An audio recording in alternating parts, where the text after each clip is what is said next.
जी हाँ दोस्तों, आप देख रहे हैं द खबर नज़र। मैं हूँ आपका मेज़बान सऊद अशर। खबर नज़र के स्पेशल एपिसोड में आज बातचीत करेंगे प्रोटेस्ट पर। प्रोटेस्ट ये अंग्रेजी ज़बान का लफ्ज़ है जिसके माने आते हैं विरोध करना। अब आइए जानते हैं कि हिंदुस्तान ही नहीं बल्कि पूरी दुनिया में प्रोटेस्ट नागरिकों का अधिकार है। जब कोई नागरिक किसी भी मुल्क में अपनी सरकार के योजनाओं और घोषणाओं से नाराज होता है या उनके कामकाज से, तो वो प्रोटेस्ट करता है, यानी वो विरोध करता है। विरोध का मतलब होता है कि हम आपके इस चीज़ को नहीं मानेंगे। फिर वही नागरिक विरोध के बाद सुझाव भी देता है कि आप ऐसा कर सकते हैं। भारत में विरोध करना एक अच्छा संकेत है और लोग ये भी कहते हैं कि अगर किसी देश में विरोध होता है यानी प्रोटेस्ट होता है तो ये उस देश की खूबसूरती मानी जाती है। लॉकडाउन का आज 67वां दिन है, लेकिन भारत के किसी भी चप्पे चप्पे में एक भी प्रोटेस्ट की तस्वीर आपको नहीं मिलेगी। लेकिन आज मैं आपको दो तस्वीरें दिखाने की कोशिश करूंगा कि लॉकडाउन के बीच भारत में प्रोटेस्ट बिल्कुल हो रहा है। कुछ लोग ये सवाल कर रहे थे मुझसे और उन विपक्ष पार्टियों से और सोशल एक्टिविस्ट से कि क्या लॉकडाउन ने पूरा तरीका ही दुनिया का बदल दिया है। लगता है अब इस समाज और देश में प्रोटेस्ट नहीं होगा, या होगा तो आप बताएं कि कैसे होगा।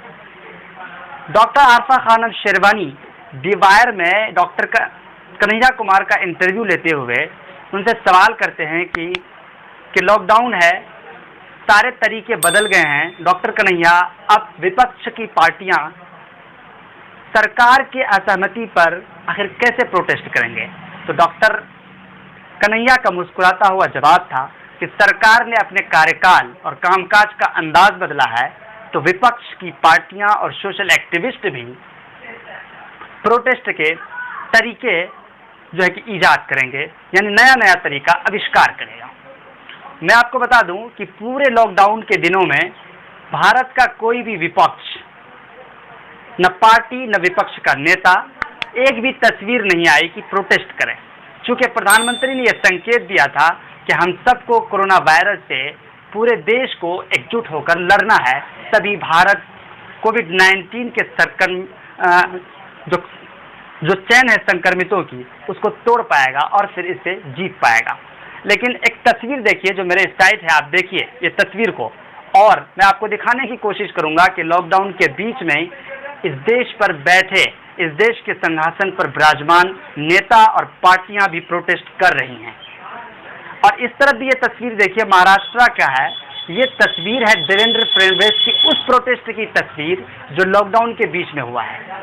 तो एक अच्छा संकेत जाता है कि लॉकडाउन के बीच में भी प्रोटेस्ट हो रहे हैं, लेकिन देश से दूरी का पालन भी हो रहा है और प्रोटेस्ट भी हो रहा है। प्रोटेस्ट अगर कोई नहीं कर रहा है तो वह इस देश की जनता नहीं कर रही है और इस देश का विपक्ष नहीं कर रहा है। लगता है कि उद्धव ठाकरे सरकार में भाजपा जब विपक्ष में चली गई तो इसीलिए आपको ये तस्वीर देखने को मिल रही है जो देवेंद्र फडणवीस की तस्वीर है।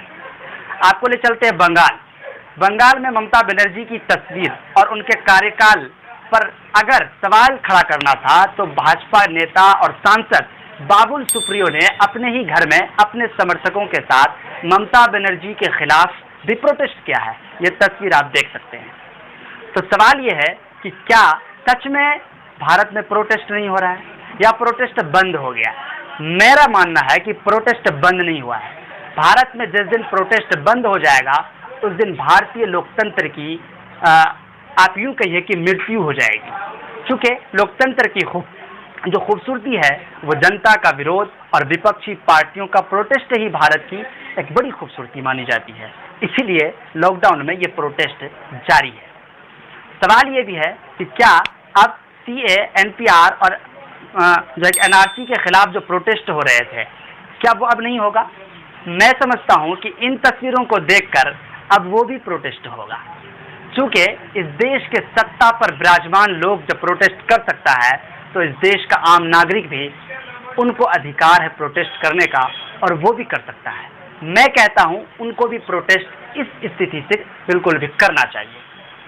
आज की ये कहानी आपको कैसा लगा आप कमेंट बॉक्स में ज़रूर लिखें, अपनी प्रतिक्रिया दें हमें। और हमारा ये वीडियो अगर आपको जो पसंद आए तो आप इसको शेयर कीजिए और हमारे चैनल द खबर नज़र को सब्सक्राइब कीजिए। हम लेते हैं आपसे विदा, आपका मेज़बान सऊद अशर। आप देखते रहिए द खबर नज़र।